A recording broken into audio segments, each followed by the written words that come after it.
Alright, welcome back. I'm Lushane Jones, and this is the second video. Our last video looked at the introduction of some of the tools and panels and some of the few shortcuts that you might need to navigate using Toon Boom Harmony. So, I suppose I want to start going through the tools, and I'll start with the selection tool. Now, one thing you need to know about the tools are that each tool has its own tool properties. There's a tab for that. If you're not normally seeing it, you can always click the plus beside any one of these and bring it up. You can have it multiple times in some versions of Harmony, but this one, it just goes directly to the one that is available. And also, whenever you have a tool that has this little arrow pointing at the bottom right, and this is found in other software like Photoshop, you can click and hold it and you have other options. Alright, so the select tool is usually for selecting your drawings. Basically, I can either click on a drawing, I'll turn this off, or I can circle around the drawing, I can draw a line through a drawing, and it will select it for me. Now in Harmony, whenever you use one of your drawing tools like your pencil or your brush, you have to be careful how the selection thing works, because if you drew one shape with multiple strokes and you use the selection tool, it will only select that individual stroke. However, using your selection tool, you can actually flatten this to act like one drawing. And so with the selection tool, like I mentioned before, they have different properties. So over here we have our tool properties.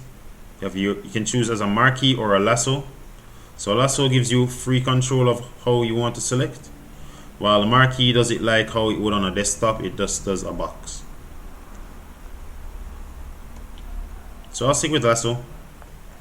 You have some other options here, such as snap to contour. So whenever you drag an object around, you can normally freely drag it around, but if you choose snap to contour, you click that and it kind of snaps to any given contour that you drag it to. And contours have to do with the little points that make up your images. You also have snap and align, and as it says it snaps the selected anchor point to an existing line while displaying temporary rulers as a guide that you can also snap your anchor point to. So you can take this one off and go on this one. And you might see those little blue rulers there, right? And you also have snap to grid. This means, well, there is actually a grid going on that we don't see, but we can always bring it up using this icon here. It says show grid. You click that and it kind of just snaps your dragging to a point on the grid. Next option, and this isn't in some of the earlier versions of Harmony, is to select by color. Now typically when you're using selection tool, you can select anything you want, but when it's select by color, and I'll show you this, my color tab here, I can select on this black and it selects anything that's using that color, this black, right? You might notice that there's one that says vectorized line, but if we draw with a vectorized line, though it looks the same, we could still go back and choose select by color and it will not select vectorized line, because vectorized line has its own, how you say, ID, color ID. And this kind of brings up the fact that whenever you're doing your colors in Harmony, you want to make sure that you use or you create colors based on what they're used for. The plus, the minus button are for adding and deleting or removing colors. So you want to name colors based on what they're used for. For example, one I like to use is if you had a character and his shirt was, say, yellow, and you've drawn yourself a nice frame by frame action, probably for 3 minutes, it will be hard to go through every single frame and have to change the color, like select the color and change it. But what's good is that In this software, you can choose your palettes wisely by creating a color for what you're going to use it for. So you could create a color plus and say, let's call it shirt, and we can go inside that color, double click, and we choose the color we want. So I said yellow, I'm going on the multi-wheel color, and we come here, right? But that's just a side note. Back to our tool properties. So you have some others like permanent selection, or you have apply to multiple drawings, and I'm going to go through this a little later.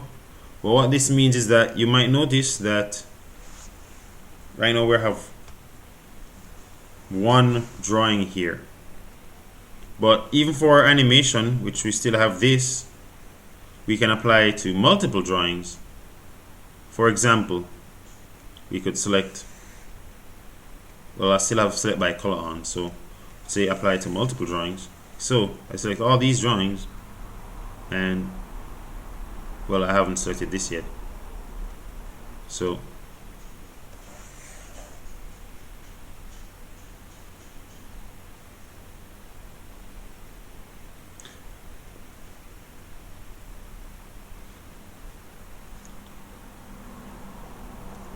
you haven't seen exactly what that does yet, but I'm going to go through that a little later.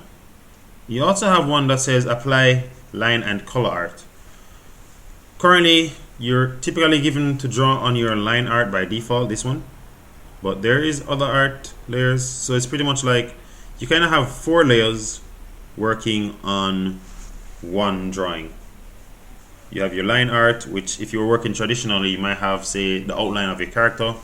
You have the color art, which is for the color of the character, and in case you want to add anything, you know, above your line art or below your colors, you can always use your underlay art or your overlay art. Some of your operations that are down here, though, you have flip horizontally. You select this, flip horizontally, flip vertically, rotate 90 degrees, clockwise and counterclockwise. You also have what's called smooth. You click on that, and what it does, it smooths out your drawings for you. And this one here, flatten, means if you have multiple strokes, kind of like this one here, and I can select individual strokes here. If I select all these and they're all touching, and I'll just zoom in here, you'll see the intersections here. I could hit this button, flatten, and it will treat it all as one. You notice now I can select that one object, and it treats it as one drawn object. There are some others. Create line art from color art. That has to do with whenever you draw on your line art and you want to apply it on your color art. You come on color art right now, though you're seeing it. If I press this button, what I get now is some little outlines for me to fill in. So if you draw a character and you don't want to really draw on the same line art, what you can do is, you know, distribute your line art to your color art, and it will give you some invisible lines to fill in. And so I could come here, choose red, and fill this in, and I will be able to go on my line art. I could select that separately, and what's nice is that if you move this and you want to do the same thing again, you don't have to come back to your color art and move it, but you can come up here. Even the same button applies up here once you're on the selection tool, create color art from line art. What will happen is that it will make it blank again, and if you go back to your color art, you'll see that you have that blank line, and you can always refill that in. Alright, so the last few ones are distribute to layers. If you drew many things on one layer, you can distribute every single one of your brush strokes to different layers. So below that, you have a cutter tool, and the cutter tool is really just to cut things into pieces as you might need. I'm still on the color art layer, so what I'll just do is just work alone with the line. So I just go on the line art. You can cut this into parts, and you'll notice also that you have this transformation type stuff going on. You can scale, you can rotate. For other versions, you might not have this little rod on the end here, but you can actually just come to the edge of one of this on the box, and you should be able to rotate. And you also have a pivot point. This little circle that we see here is a pivot point for your selection. You can choose to rotate based on that pivot point. Alright, and you also have some options over here with your cutter tool. Sometimes you don't really need to go through all these fanciful details, so I'll just delete this one and this one, or I'll just keep that one, and let's see what happens on our cutter tool. So some of the operations that we had before apply here also. You have your flips and your rotates. You can select lasso or marquee. You can apply to line art. You can apply line and color art. And you also have use mouse gestures, cutter mode. This means that if I want to cut a line, I don't have to use, say for example, I don't have to directly do this. And one example I can show is if I draw a box, and look, it's yellow, and draw it like that, and I'm using these gestures, I can just draw a stroke up and cut off those lines that I don't need. And the same would apply to your pencil tool. Alright, back to the cutter. So you have use mouse gesture breaker mode. It says allow drawing of an invisible stroke on a pencil line in order to cut it into two individual objects. So right now I was just showing you using the brush tool. If I use a pencil, I do this and draw myself a line. I can go on the cutter tool, click this, I can do that.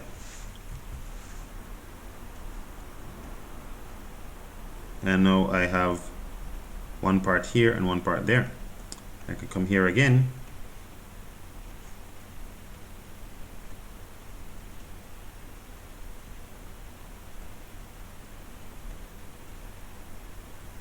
and I cut that line in two. Not working exactly as I wanted to, but like I said, it's not that you have to know every single detail for every single tool, at least not for this course. And you also have reposition all drawings. Now if you remember before, and I'll hide this grid, we had done this little animation. When it says reposition all drawings, it means that even though we can select this, if I move this up here, it's going to apply to every single one of the drawings here, which is really convenient. Rather than going to every single frame of an animation, you can just adjust your first frame or any one of these frames for that layout, and it would apply straight across the board. So that's a selection tool.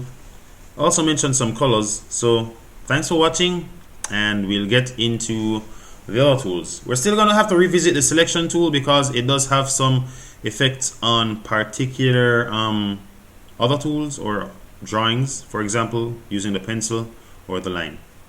Alright, thanks for watching. Take care. God bless.